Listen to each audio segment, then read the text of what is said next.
Hi friends, ഒരു non വെജിൻ്റെ feel തരുന്ന വെജ് റെസിപ്പിയാണ് ഇന്ന് നമ്മൾ ചെയ്യാൻ പോകുന്നത്. Soya chunk roast. Welcome to Siyona vlogs. ഇതിനു വേണ്ടി സോയാബീൻ നന്നായി വെള്ളത്തിലിട്ട് കഴുകി വൃത്തിയാക്കി എടുക്കണം. ശേഷം ഒരു പാത്രത്തിൽ ഇട്ട് ഉപ്പും വെള്ളവും ഒഴിച്ച് നന്നായി വേവിച്ചെടുക്കേണ്ടതാണ്. ശേഷം വെള്ളം ഊറ്റിക്കളഞ്ഞ് പിഴിഞ്ഞ് ഇതിലേക്ക് മുട്ട, കോൺഫ്ലവർ, അരിപ്പൊടി, മുളക് പൊടി, മഞ്ഞൾപ്പൊടി, ഫുഡ് കളർ ഇവ ചേർത്ത് നന്നായി മിക്സ് ചെയ്യുക. പിന്നീട് ചട്ടിയിൽ എണ്ണ ഒഴിച്ച് സോയാബീൻ നന്നായി വറുത്ത് മാറ്റേണ്ടതാണ്. ഇതുപോലെ സോയാബീൻ നന്നായി വറുത്ത് കോരി മാറ്റി വെക്കുക. പിന്നീട് ഒരു കടായി എടുത്ത് അടുപ്പിൽ വെച്ച് ചൂടാക്കി അതിൽ വെളിച്ചെണ്ണ ഒഴിച്ച് ചൂടായതിനു ശേഷം ഇതിലേക്ക് വലിയ ഉള്ളിയും ഉപ്പും ചേർത്ത് നന്നായി വഴറ്റിയെടുക്കുക.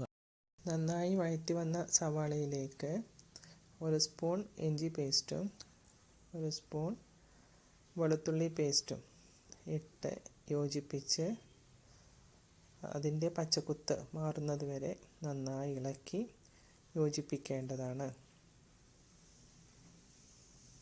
ഇതിലേക്ക് തക്കാളി, തേങ്ങാക്കൊത്ത്, കറിവേപ്പില ഇവ ചേർത്ത് നന്നായി വഴറ്റി യോജിപ്പിക്കേണ്ടതാണ്. പിന്നീട് പൊടികൾ ചേർത്ത് കൊടുക്കേണ്ടതാണ്.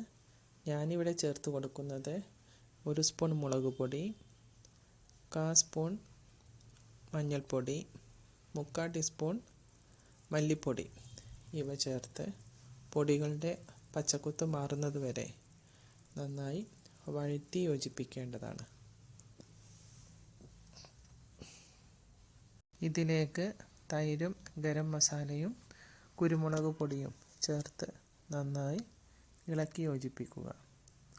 പിന്നീട് വറുത്ത് വെച്ച സോയ ചങ്ക്സ് ഇതിലേക്ക് ചേർത്ത് നന്നായി ഇളക്കി യോജിപ്പിക്കണം.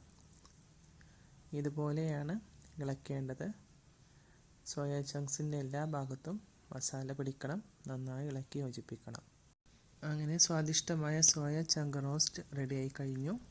ഇത് ചോറിൻ്റെ കൂടെയും ചപ്പാത്തിയുടെ കൂടെയും അപ്പത്തിൻ്റെ കൂടെയും കഴിക്കാവുന്നതാണ്.